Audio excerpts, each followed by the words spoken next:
तस्वीरें हरियाणा के बहल की दिखाते हैं, जहां पर मौजूद हैं इस वक्त गृह मंत्री अमित शाह। सुनते हैं क्या कहते हैं। मित्रों, आप सभी को नमस्कार। सबसे पहले तो मैं आप सभी को हाथ जोड़कर क्षमा प्रार्थी हूं। हेलीकॉप्टर लेट होने के कारण मैं खासा पौन घंटा लेट चल रहा हूं, मगर यहां आया तब मेरे मन में थोड़ी धक धक थी। हमारे जेपी दलाल का क्या होगा, लोग बैठेंगे या नहीं बैठेंगे। अरे भाई, लोहारू वालों ने तो कमाल कर दिया, पूरा पेंडोल भरकर पेंडोल के बाहर जनता खड़ी है। भाइयों बहनों, मैं मां भवानी और यहां की प्रसिद्ध पहाड़ी माता के मंदिर को प्रणाम कर कर मेरी बात की शुरुआत करना चाहता हूं।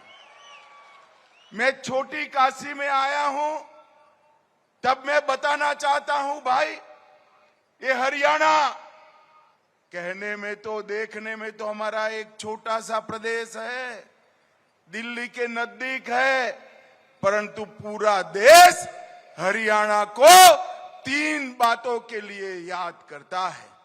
सबसे पहले मैं मातृशक्ति को प्रणाम करता हूं, क्योंकि आजादी के बाद जितने भी मोर्चे पर जवान गए, इसमें सबसे ज्यादा जवान मेरी इस वीर भूमि हरियाणा के गए हैं। वीर भूमि,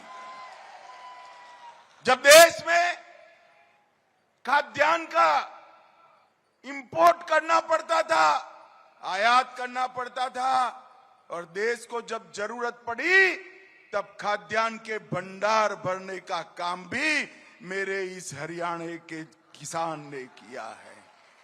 और भाइयों बहनों, अभी ओलंपिक हुआ, पैरा ओलंपिक हुआ।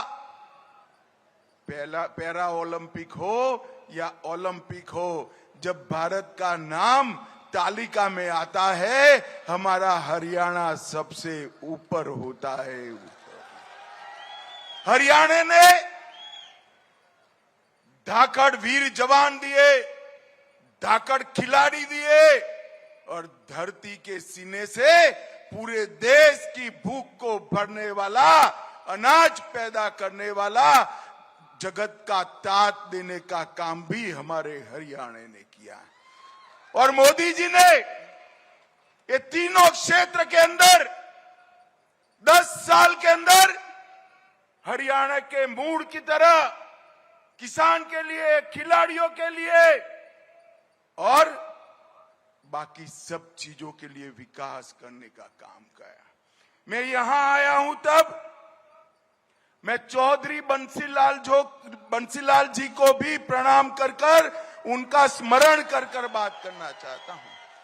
मगर लोहारू वालों, मैं आज यहां से हुड्डा साहब को पूछना चाहता हूं, हरियाणा सेना में सबसे ज्यादा जवान भेजने वाला प्रदेश है।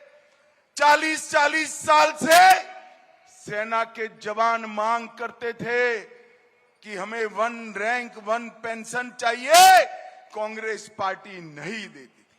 इंदिरा जी ने नहीं दिया, राजीव गांधी ने नहीं दिया, सोनिया मनमोहन ने नहीं दिया।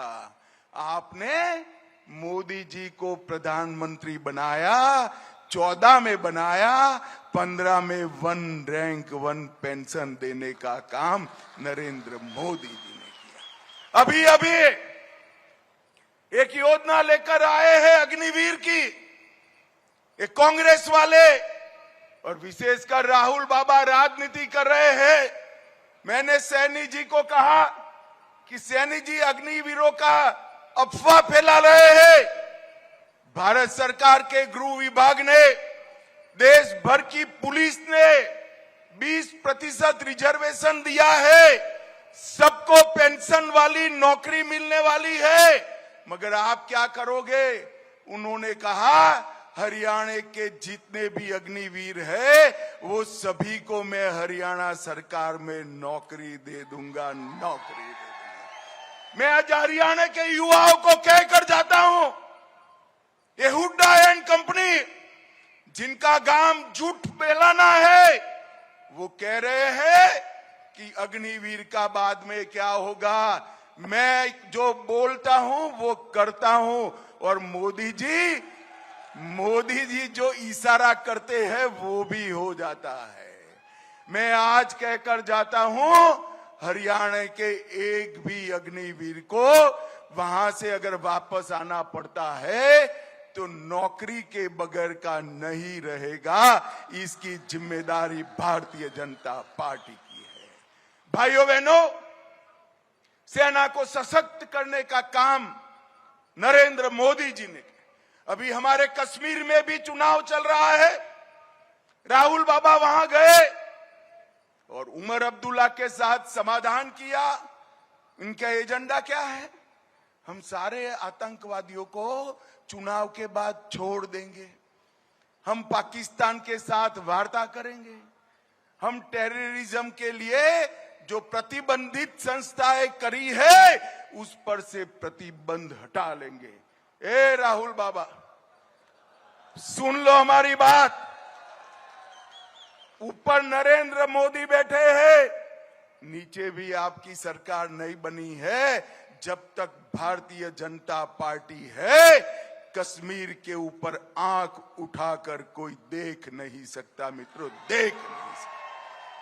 मुझे बताओ लोहारू वालों, धारा 370 हटी, अच्छा हुआ या बुरा हुआ? अरे जोर से बोलो, अच्छा हुआ या बुरा हुआ? ये धारा 370 वापिस लाना चाहते हैं हुड्डा साहब। ये लोहारू वालों पूछ रहे हैं, आप धारा 370 के बारे में क्या बताओगे? मैं बताता हूं, हुड्डा जी हो या राहुल जी, जितना भी जोर लगा दे, मोदी जी पर भरोसा कर रहा, धारा 370 कभी वापिस नहीं आएगी, कभी। ये कश्मीर के लिए 370 हटाई, उसका जिक्र कर रहे हैं। अरे राहुल गांधी, हम तो वो पार्टी है जो मानती है पाकिस्तान वाला कश्मीर भी भारत का है, हिंदुस्तान का। भाइयों बहनों, हजारों हरियाणा के युवान हमारे कश्मीर को बचाने के लिए शहीद हुए, और ये लोग कश्मीर में फिर से आतंकवाद लाना चाहते। हम सब तय करें कि एक बार कांग्रेस को इस मुद्दे पर जवाब देना है। भाइयों बहनों, किसानों की बात करते हैं, खिलाड़ियों की बात करते हैं। हमारी 10 साल की सरकार ने कोई जिला ऐसा नहीं छोड़ा जहां पर खेल के लिए अच्छा मैदान नहीं है, अच्छा मैदान नहीं है। और मेरी नायब सिंह से बात हुई है, इसके बाद हर ब्लॉक में, हर तहसील में खेलने की और कोचिंग की सुविधा भारतीय जनता पार्टी की सरकार करने वाली। तो अमित शाह को आप सुन रहे थे। अमित शाह एक तरफ जहां हुड्डा पर बरसते नजर आए, तो वहीं खिलाड़ियों के लिए बीजेपी सरकार की अब तक किए गए प्रयासों की सराहना करते नजर आए।